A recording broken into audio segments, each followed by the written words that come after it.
Makakalikasan, isa sa mga katangian naming mga pulis at dahil sa pinagdiriwang natin ngayon ang Tourism Month sa pangunguna ni Director Liz Villaseñor at ni Chief PNP Police Director General Alan Lamadrid Purisima, ay nagkaisa ang buong pamunuan ng Philippine National Police at Manila Tourism Office sa isinasagawang coastal cleanup dito sa Baywalk, Roxas Boulevard, Metro Manila. Ang partisipasyon naming mga pulis, panoorin niyo po. Ngayong buwan ng Setyembre ay ipinagdiriwang natin ang Tourism Month, isang makahulugang selebrasyon na tunay na dapat pahalagahan at bigyang pansin.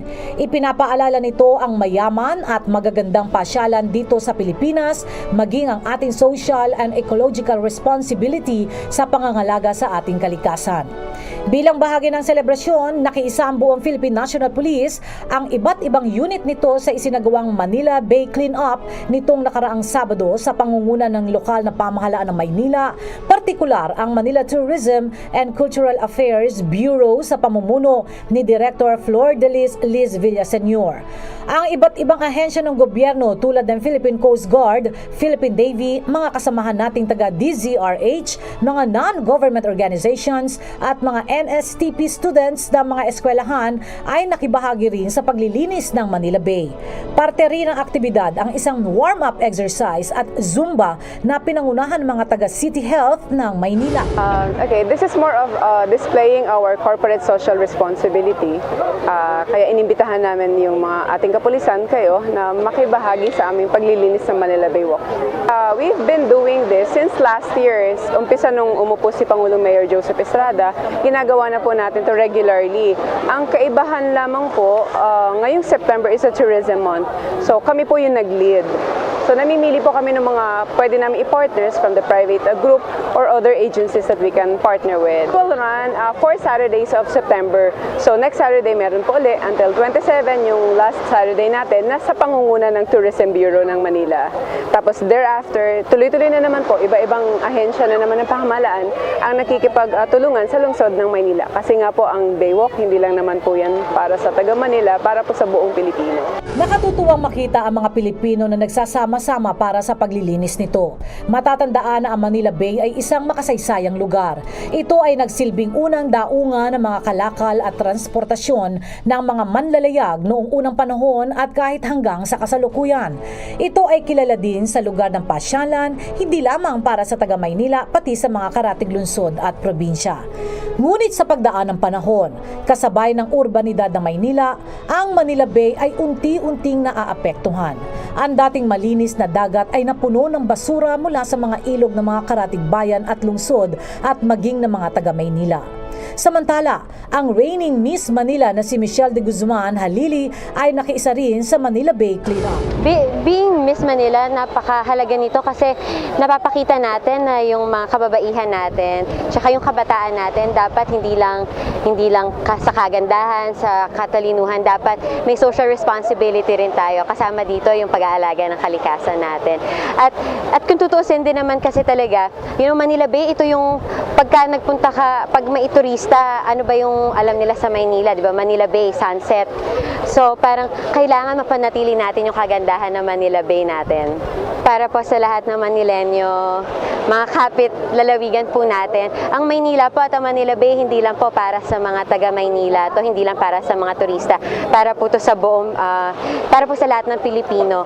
Kaya sana po samahan nyo kami, buong month po to ng Setyembre, bawat Sabado po, nandito po kami para maglinis, kasama po namin ang kapulisan, tulong-tulong po tayo na maglinis dito sa Manila Bay. Kaya bilang kabataan, mataas ang ating paniniwala na malaki ang magagawa nila sa pagpapanatili ng kalinisan hindi lamang sa Manila Bay, kundi sa buong kapaligiran. Kami ang mga mag-aaral ng Universidad de Manila. Narito kami sa Manila Bay kasama ang ating kapulisan upang linisin ito bahagi ng pagsiselebra ng ating Tourism Month. Samantala, ipinapaabot ni Chief PNP Alan Lamadrid Purisima ang kanyang mensahe sa publiko at sa buong pamunuan ng Manila Tourism and Cultural Affairs Bureau sa pamamagitan ng Director ng Police Community Relations Group, Police Chief Superintendent Nestor Feria Kinsay Jr. As a member of the police force, we have provided our utmost efforts in performing our sworn mandate of serving and protecting our country and its people. But now we are taking the role of police makakalikasan as we carry out this cleanup drive.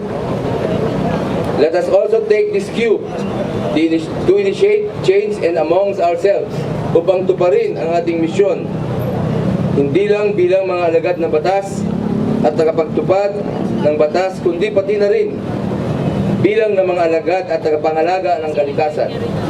It is time for us to take a more proactive stance towards the affairs of the government. Together, let us achieve the kind of transformation that we seek to attain, not only for our institution, but for our whole nation. Lubos naman ang pasasalamat ng pamunuan ng Manila Tourism and Cultural Affairs Bureau sa pamumuno ni Director Liz Villaseñor sa pakikiisa ng Philippine National Police sa aktibidad na ito. Sana po hindi dito magtatapos yung thinking natin na linisin natin ang Baywalk. Sabi nga ng message ni Pangulong Mayor Joseph Ejercito Estrada during our take-off, sabi niya, ang Baywalk po ay hindi lamang para sa Manileño, hindi lamang yan para sa taga Manila, para po yan sa buong Pilipino. Kaya nagpapasalamat po kami na lahat po kayo nandito ngayon, despite dapat araw po ito na nagpapahinga tayo, pero ito po tayo, nagtatrabaho po para sa kalikasan. Maraming salamat po.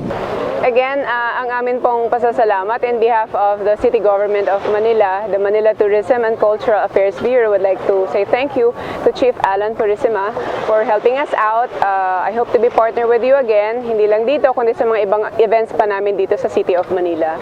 Ang Manila Bay ay dapat lang na ating pangalagaan at linisin sapagkat ito ay maituturing na mukha hindi lamang ng Maynila kundi ng buong Pilipinas. Bawat isa ay may responsibilidad sa pagpapanatili ng kalinisan nito hindi lang sa Manila Bay kundi sa buong kapaligiran.